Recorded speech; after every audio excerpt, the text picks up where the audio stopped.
दोस्तों, ग्रहों के राजा सूर्य देव, जी हाँ, दिन के प्रकाश से संसार प्रकाशित होता है। ये सूर्य ग्रह एक बड़ा महत्वपूर्ण राशि परिवर्तन करने जा रहा है और ये सूर्य अपनी ही राशि मेष को छोड़कर, उच्च राशि को छोड़ करके वृषभ राशि में, शुक्र की राशि में गोचर करने जा रहा है। अब जैसे ही शुक्र के घर सूर्य जाएंगे तो निश्चित तौर पर अपने आप को कमज़ोर महसूस कर सकते हैं और वो स्वाभाविक प्रवृत्ति है, क्योंकि ईश्वर ने हमारे को जो भी विचार दिए वो ग्रहों के अनुरूप ही दिए हैं। अब ग्रहों की शत्रुता है, ग्रहों की मित्रता है, तो उसका प्रभाव इस मनुष्य शरीर पर भी पड़ता है। अब सूर्य वृषभ राशि में जाएंगे तो शत्रु के घर में कमज़ोर तो हो ही जाएंगे। वो सोचेंगे कि मैं यहाँ पर कुछ गड़बड़ी कर लूँ या फिर मैं यहाँ चीज़ों को लटका दूँ, देरी कर दूँ। पर ये वृष राशि में बैठेंगे, चेहरे पर बैठेंगे, चेहरे पर का तेज भी बढ़ाएंगे और साथ में कुछ शुभ साइन भी आपको देखने को मिल सकते हैं। अब वो शुभ साइन तो इसलिए देखने को मिल सकते हैं क्योंकि शुक्र ग्रह आपके लिए काफ़ी पॉजिटिव वाइब्स कुछ पर्टिकुलर राशियों के लिए लेकर के आ रहे हैं दृष्टि अनुसार। अब वो क्या क्या होगा वो भी मैं बताऊंगा। तो आइए वीडियो की शुरुआत करते हैं। ये ट्रांजिट 14 मई को होगा, शाम को 5:54 पर होगा और उसके बाद जून महीने में ये 14 तारीख तक गोचर यानी कि 1 महीने का फल आपको प्राप्त होगा। सूर्य पेट, आँख, हृदय, हड्डी, आँखों के कारक हैं, बड़े प्रशासनिक अधिकारी हैं, हमारे शरीर में अग्नि तत्व प्रधान ग्रह के रूप में माने जाते हैं, ओजस्वी हैं, गुणी हैं, वाक पटुता है इनकी अच्छी, अपने व्यक्तित्व से आगे बढ़ाने में विश्वास रखते हैं और राजा हैं तो राजा का तो फिर आपको पता ही है कि कैसा नेचर होता है। ज़्यादा झुक के रहना पसंद करते ही नहीं, बट नीतिवान तरीके से भी चलना पसंद करते हैं। तो सभी राशियों का फल बताने से पहले आपसे विशेष आग्रह करूंगा, यदि चैनल पर नए हैं तो सब्सक्राइब फॉलो अवश्य करें, बेल आइकन के बटन को दबाएं और आपको सादर प्रणाम करता हूं। शुरुआत करूंगा मेष राशि से। मेष राशि क्योंकि इस सौर मंडल की सबसे प्रथम राशि होती है और इस राशि के स्वामी मंगल ग्रह होते हैं। अब सूर्य ग्रह का जो गोचर होगा वो सेकंड हाउस पर होगा, यानी कि पैसे के घर पर, और ये बुद्धि उन्नति 5th हाउस के लॉर्ड होकर के सेकंड हाउस में जाएंगे और वहाँ देव गुरु बृहस्पति जो कि उनके मित्र हैं वो साथ में होंगे। पर सूर्य और गुरु साथ में तो होंगे पर गुरु अस्त हो जाएंगे सूर्य के प्रभाव से। अब यहाँ पर कुछ योग अच्छे ऐसे हैं कि भाग्येश गुरु आपके सेकंड हाउस पर पैसे के घर में, और आपका 5th हाउस वो भी त्रिकोण का है, जैसे 9th हाउस है भाग्य का, वो सूर्य भी आपके सेकंड हाउस पर। इसका मतलब ये हुआ कि आपके सेकंड हाउस को पावर मिल जाएगी, ताकत मिल जाएगी। और धन के दृष्टिकोण से आपके लिए बहुत शुभ साइन मुझे यहाँ पर बनते हुए नजर आ रहे हैं, यानी कि धन की आवक होगी, ये मैं आपसे कह सकता हूँ। बट इसका ड्रॉबैक ये रहेगा कि एक तो ये परिवार के साथ कम बनेगी, दूसरा ड्रॉबैक ये रहेगा कि राहु की दृष्टि सूर्य के ऊपर है पंचम, तो वो भी हानिकारक है, अच्छी नहीं है, यानी कि राहु भी परेशान करेंगे। ये केतु की दृष्टि है, तो केतु की दृष्टि के कारण भी आपको बाधा आएगी। तो एक तरीके से यहाँ पर आपको थोड़ा सा चेहरे में ध्यान रखना होगा विशेष, क्योंकि केतु चेहरे को देख रहे हो, राहु चेहरे के घर में बैठे हैं, तो ये आपको कुछ ना कुछ फेस से रिलेटेड पीड़ा दे सकते हैं और आपकी फैमिली के अंदर जो आपका रिलेशनशिप है उसको ये डिस्टर्ब कर सकते हैं। ये दो रिजल्ट आपको यहाँ पर मिलते नज़र आ रहे हैं। अदरवाइज पैसा वगैरह आपको आ सकता है, भाग्य को भी आपके बल मिल सकता है, पर सूर्य को मजबूत रखना पड़ेगा, उनकी पूजा आपको करते रहना चाहिए। अभी मैं आपसे बात करना चाहूँगा नेक्स्ट राशि के विषय में और नाम रहेगा मिथुन। जितने भी जातक मुझे अभी मिथुन के सुन रहे हैं, आपकी जो ग्रह स्थिति है उसके अनुसार ये कहा जा सकता है कि सूर्य देव खर्च के घर में चले जाएंगे, वो भी वृषभ राशि में।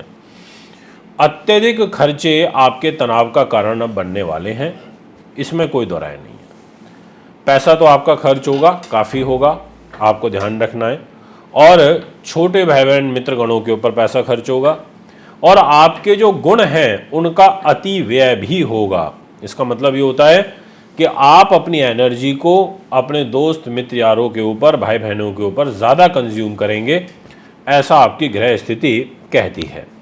तो इसका ध्यान रखिए। अगर कोई धार्मिक प्रयोजन कराना चाहते हैं तो उस दृष्टिकोण से अच्छा है। कोई सरकारी दंड में आप फंस सकते हैं। हाँ, एक चीज़ ज़रूर अच्छी है कि कोई मुकदमेबाजी आपके साथ में चल रही है, कोई शत्रु भय आपको बना हुआ है, तो वहाँ से आप निकल पाएंगे। वो घर आपका सुरक्षित होता हुआ मुझे नज़र आ रहा है, ये मैं आपसे कह सकता हूँ। अब मैं आपसे बात करूँगा नेक्स्ट राशि के विषय में, और राशि का जो नाम है वो सिंह है। सिंह वालों, आपकी ग्रह गोचरीय स्थिति काफ़ी महत्वपूर्ण है, क्योंकि आपकी राशि का ही लॉर्ड है और रहेंगे कर्म भाव पर, रहेंगे शत्रु राशि में, यानी कि विषम परिस्थितियों के बाद सफलता मिलेगी।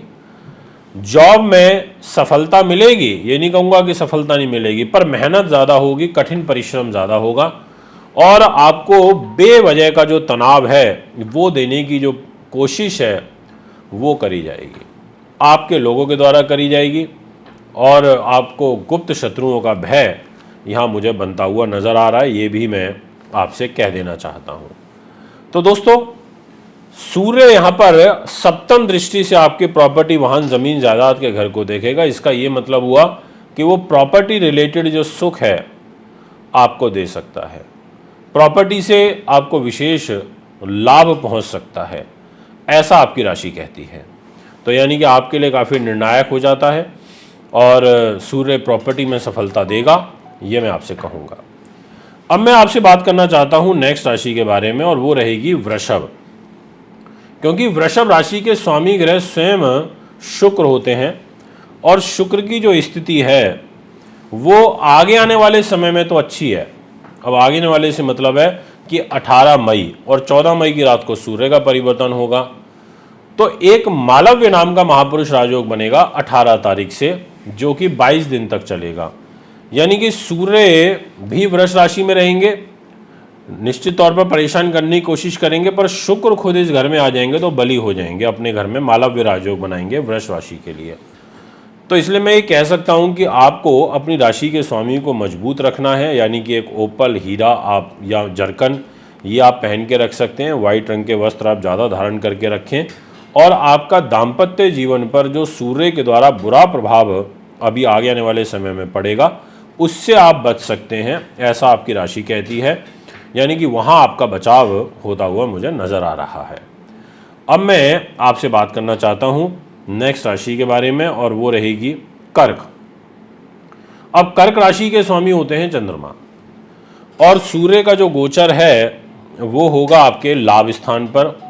अब लाभ का ये नियम है कि अगर इस घर में कोई भी ग्रह बैठता है तो प्रॉफिट तो देता है, तो लाभकारी परिस्थितियां यहाँ पर निर्मित होंगी। देवगुरु बृहस्पति बैठे हैं साथ में, और वो भी आपके भाग्येश होकर के बैठे हैं, तो यहाँ पर जो सूर्य हैं वो बुरा फल नहीं देंगे, इनफैक्ट यहाँ पर प्रोटेक्ट करेंगे। ये एक पॉजिटिव साइन है। विदेशों से लाभ आएगा, और 18 तारीख को जब शुक्र इस घर में आ जाएगा तो वो भी अच्छा है। और आपकी एजुकेशन के घर पर सूर्य की दृष्टि रहेगी, गुरु की भी दृष्टि एजुकेशन के घर पर है, और आगे शुक्र की भी होगी। तो यानी कि तीनों ग्रह मिलकर के आपको एजुकेशन में कोई विशेष सफलता दे सकते हैं, ऐसा गोचरीय प्रभाव बनता हुआ नज़र आ रहा है, ये मैं आपसे कह देना चाहता हूँ। तो काफ़ी इंपॉर्टेंट रिजल्ट हो गया ये कर्क राशि के लिए, कोई ज़्यादा खास चिंता वाली बात नहीं है। आप बस केवल अपनी मेहनत को बढ़ा दीजिए, आगे बढ़िए। अब मैं आपसे बात करना चाहूँगा नेक्स्ट राशि, और वो रहेगी कन्या। आपकी जो ग्रह स्थिति है वो ये कहती है कि आपके राशि के लॉर्ड बुध जो बनते हैं वो गोचर में अच्छे नहीं हैं, अष्टम भाव में बीमारी के घर में है, पर सूर्य भाग्य के घर में आ जाएंगे। ये एक अच्छी बात है, क्योंकि सूर्य भी अभी 14 मई तक अष्टम में है। अष्टम से निकल के जब भाग्य के घर में आएंगे तो भाग्य को संभालेंगे, पर शत्रु राशि में है तो कम संभालेंगे, पर उनको गुरु का साथ मिलेगा, और 18 तारीख के बाद शुक्र भी इस घर में आ जाएगा। तो यानी कि जो सूर्य के बैड इम्पैक्ट हैं वो कम पड़ेंगे, और इनकी दृष्टि आपके छोटे भाई बहन, मित्रगण, सगे संबंधियों के घर में आएगी, तो ये इस घर को सुरक्षित करेगी, इस घर को प्रोटेक्ट करेगी। तो ये कहा जा सकता है एक तरीके से कि आपके लिए यहाँ पर भाग्य के घर में बैठना धार्मिक प्रयोजन के लिए अच्छा है, बट आपके द्वादश भाव के स्वामी सूर्य हैं, आपके खर्चे निश्चित तौर पर ज़्यादा बढ़ेंगे, ऐसा मुझे योग दिखाई पड़ता है। तो ये है दोस्तों अभी 6 राशियों का एक विशेष फल जो मैंने आपको बताया। अभी आपसे मैंने चर्चा करी थी। जो लास्ट राशि के बारे में मैंने आपको बताया था वो कन्या थी, तो इसलिए आप उसमें शायद साइन कर्क राशि का हमारा चल रहा था, तो आप उसको थोड़ा सा पीछे जा कर के देखना शुरू कर देना 8 मिनट के आसपास से, तो वो कन्या राशि का फल आपको वहाँ पर सुनाई पड़ेगा। तो ये है आपका फल। कुंडली बनवाने दिखवाने के लिए संपर्क कर सकते हैं। नमस्कार।